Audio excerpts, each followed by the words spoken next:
Bom dia, amigos. Que a paz de Jesus se faça no coração de todos os nossos irmãos. É uma alegria estarmos juntos neste dia, nesta manhã, pedindo a Deus que nos ampare, que nos fortaleça, que traga para todos nós a confiança e a esperança nos dias melhores. Hoje vamos ler Utilidade Providencial da Riqueza, Provas da Riqueza e da Miséria. Se a riqueza houvesse de constituir obstáculo absoluto à salvação dos que a possuem, conforme se poderia inferir de certas palavras de Jesus, interpretadas segundo a letra e não segundo o espírito, Deus, que a concede, teria posto nas mãos de alguns um instrumento de perdição, sem apelação nenhuma, ideia que repugna a razão. Sem dúvida, pelos arrastamentos a que dá, pelas tentações que gera e pela fascinação que exerce, a riqueza constitui uma prova muito arriscada, mais perigosa do que a miséria. É o supremo excitante do orgulho, do egoísmo e da vida sensual.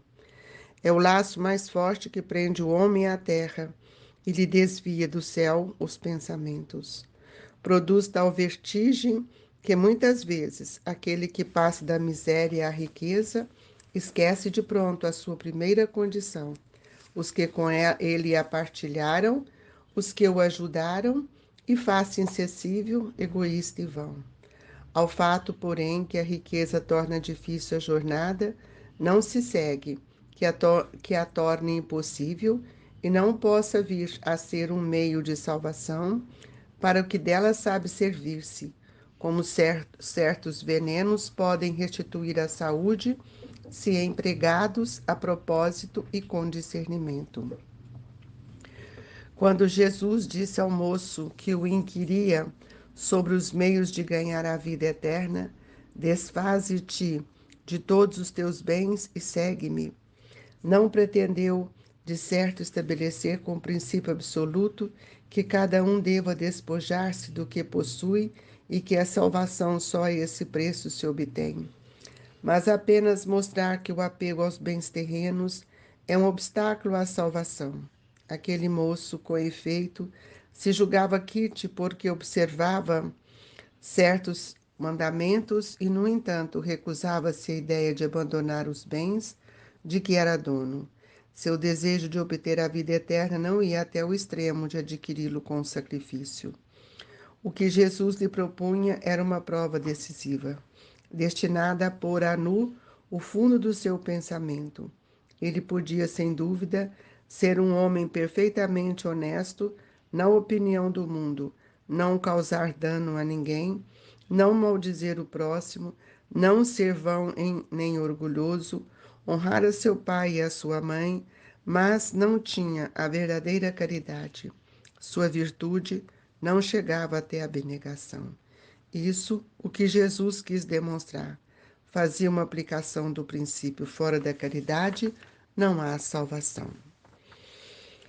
Amado Jesus, que nesta manhã sublime possamos unir os nossos pensamentos em prece para vos agradecer por tudo que tem nos dado, especialmente, Mestre, o conhecimento que amplia o nosso entendimento sobre o que seja viver junto a esta espiritualidade amiga, procurando nos esforçarmos, Senhor, para viver e aplicar tudo isso que o Senhor tem nos ensinado.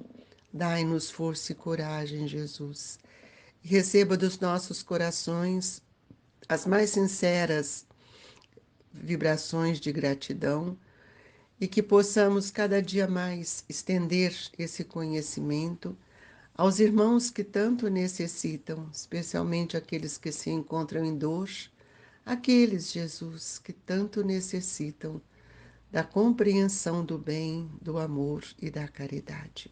Que o Senhor esteja conosco, sustentando-nos e fortalecendo-nos, hoje e sempre.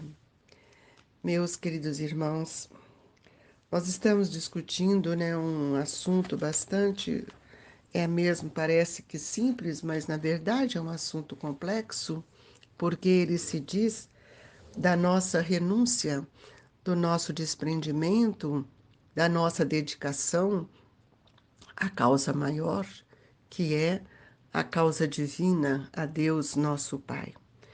E nós vamos ver que quando Kardec coloca essa lição, né, utilidade providencial da riqueza, se a riqueza não fosse uma bênção, Deus não nos teria te dado. Mas ela pode constituir ou pode ser, na vida de muitas pessoas, um obstáculo ao seu crescimento espiritual e às suas mudanças de sentimentos, justamente porque ela não tem, quem a tem não tem o olhar do benefício que a riqueza pode promover, tanto a ele quanto a tantos outros. Nós sabemos, dentro da até a própria oração de São Francisco, que é dando que a gente se recebe, né? Deus nos dá verdadeiramente a oportunidade de angariar, né, bens, riquezas e bens materiais, mas nós não podemos esquecer que nós não somos não somos proprietários, somos usufrutuários. E se a gente isso não me pertence para o resto da vida, não me pertence com propriedade divina, eu preciso tomar cuidado, porque se eu a tenho, é uma oportunidade que também me é concedida para que eu possa auxiliar todos aqueles que não têm.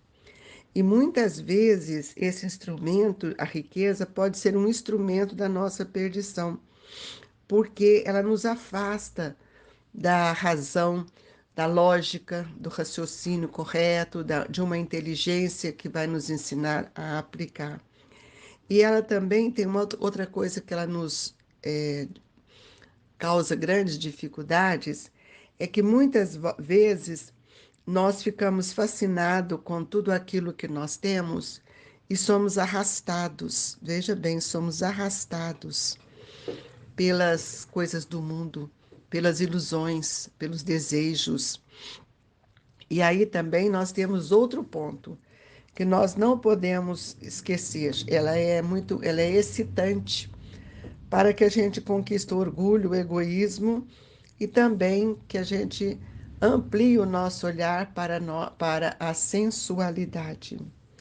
Então, a riqueza é o laço mais forte que prende o homem à terra e lhe desvia do céu os pensamentos. Isso quando nós não a compreendemos no benefício que ela pode trazer em auxílio ao outro, e esse auxílio ao outro, ele também se estende a nós, porque quanto mais eu multiplico o bem para o outro, eu estou ganhando, eu estou adquirindo bens materiais, mas eu estou adquirindo, acima de tudo, bens morais, bens espirituais, bens que não passam, bens que são perenes ao espírito. E nós vamos ver então que o Evangelho nos ajuda a mostrar também em relação a esse apego que nós temos à riqueza, ao dinheiro, né? Muitas vezes, quando Jesus nos narrou, trouxe para todos nós a passagem do jovem rico, ele vai nos mostrar quando ele diz assim: desfaze-te de todos os teus bens e segue-me.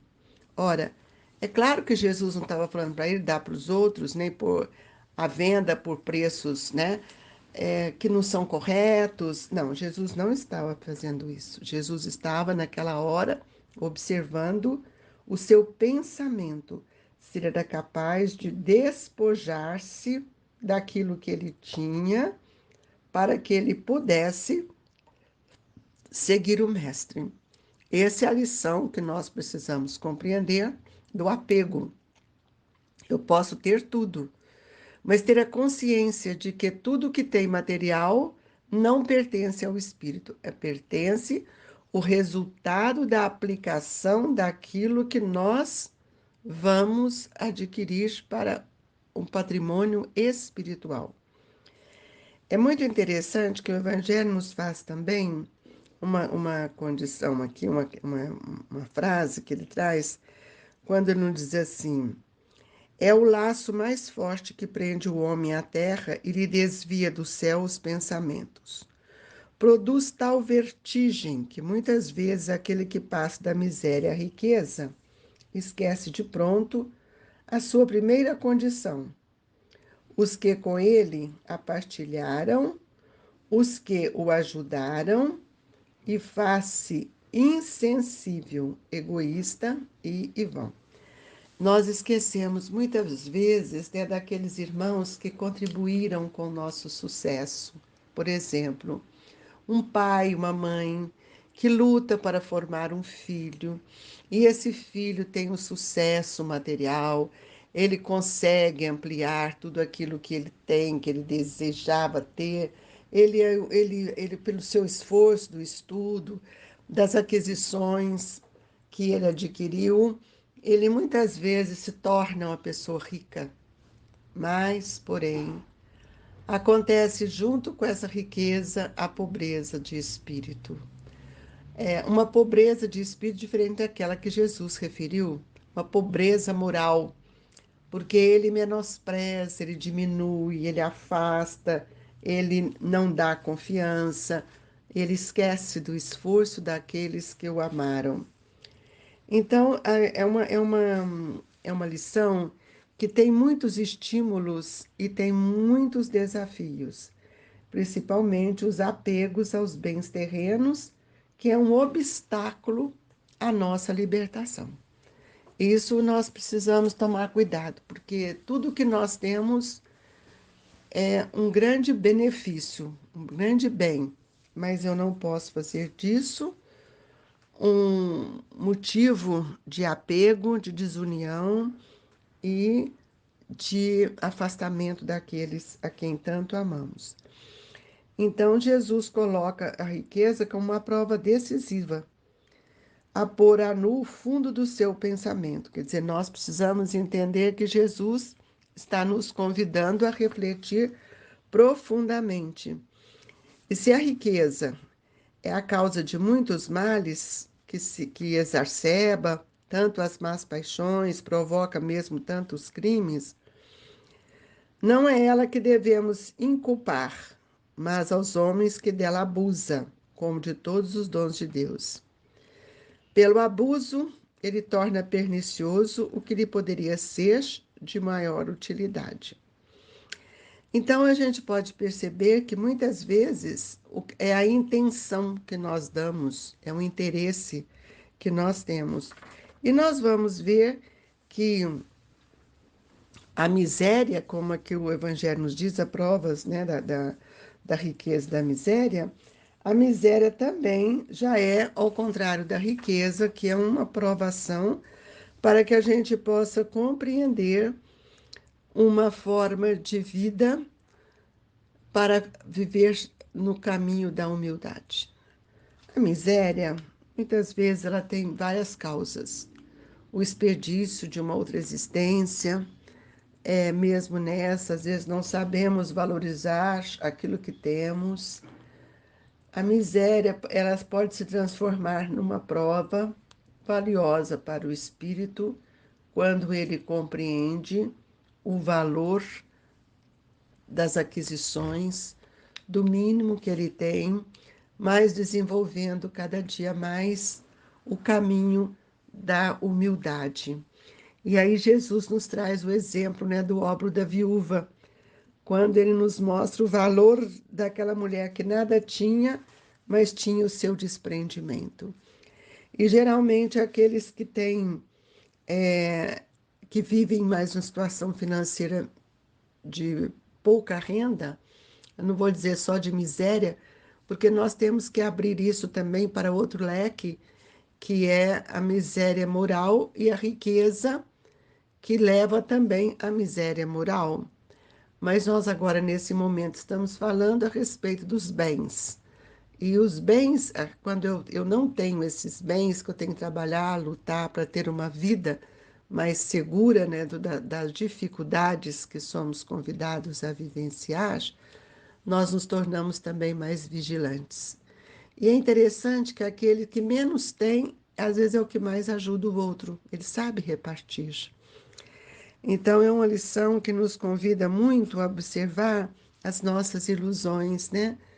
Quantos irmãos nossos, porque tem muito dinheiro e ele quer mostrar, ostentar, fazer isso de uma forma que todo mundo sinta beleza, grandeza, mas ele esquece de multiplicar os bens para aqueles que nada têm. Ele esquece de estender as mãos para ajudar uma criança, uma família, né? Como nós vimos nos infortúnios ocultos. Então, meus irmãos, não, não titubeie nesse momento que nós estamos vivendo, não. Há tanta miséria, há tanta necessidade, há tantas crianças sem escola, precisando de escola, de educação, de abrigo, de projetos que possam lhe auxiliar. E que a gente possa estender o nosso pensamento e o nosso olhar e que tudo aquilo que a gente tem possa multiplicar cada dia mais no pensamento, expandindo o nosso pensamento para o bem, para a caridade, porque nada seremos sem o trabalho da caridade. Então, é preciso que tudo que eu tenho pode se transformar num bem.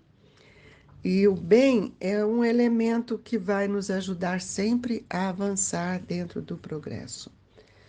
Então, nós convidamos a cada um refletir na sua riqueza e para que você também não caia na miséria moral, porque muitos ricos se perderam na miséria moral, destruíram a família, buscam desejos que não justificam, querem fazer tantas coisas que são tão inúteis, né? Nós percebemos que a riqueza ela aumenta a vaidade, porque nós achamos que somos ricos, então nós queremos mostrar a nossa beleza, com certa aqui, com certa ali, ou às vezes, né, usamos as roupas mais caras para ostentar, e no fundo, como diz o Evangelho, numa cesta de flores há sempre um réptil.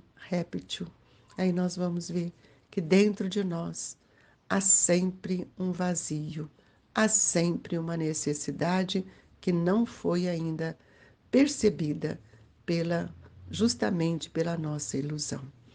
Nós queremos agradecer a Jesus nesta manhã por tudo que ele tem nos dado, pedindo aos espíritos amigos que nos sustentem, que nos amparem, que nos traga força, coragem e que possamos, Senhor, aprender a estender a mão, ajudando, auxiliando, abrigando em nossos corações aqueles que tanto necessitam. Amado Jesus, nesse momento sublime do Evangelho, que devemos refletir em nós mesmos, até para pedir aos espíritos amigos, pois é fácil pedir, mas é tão difícil doar. E eles, com tanto amor, doam para nós as bênçãos divinas. Amado Jesus, que nesta hora sejamos amparados pelos amigos espirituais, a estender as mãos abnegadas, ofertando-nos o passe, e que Deus possa estar conosco, auxiliando-nos cada vez mais. Jesus, que os fluidos do mundo espiritual, da natureza, possam chegar até nós, dissolvendo essas sombras de nossos pensamentos. Fortaleça-nos, Senhor, que a nossa água se transforme em medicamento, que ela seja fluidificada com as bênçãos divinas do seu amor. E assim, Mestre, com imensa alegria nós agradecemos por tudo que tem nos dado e que a paz e a esperança seja constante em nossa vida. Muito obrigado, Jesus. Obrigado, Mestre, pelo carinho, pela dedicação a todos nós. Amigos, que os nossos corações vibrem nesta manhã e que o Grupo Espírita Esperança e Caridade, Colégio Allan Kardec, a Casa do Professor Eurípides, te auxilie hoje e sempre. Que assim seja.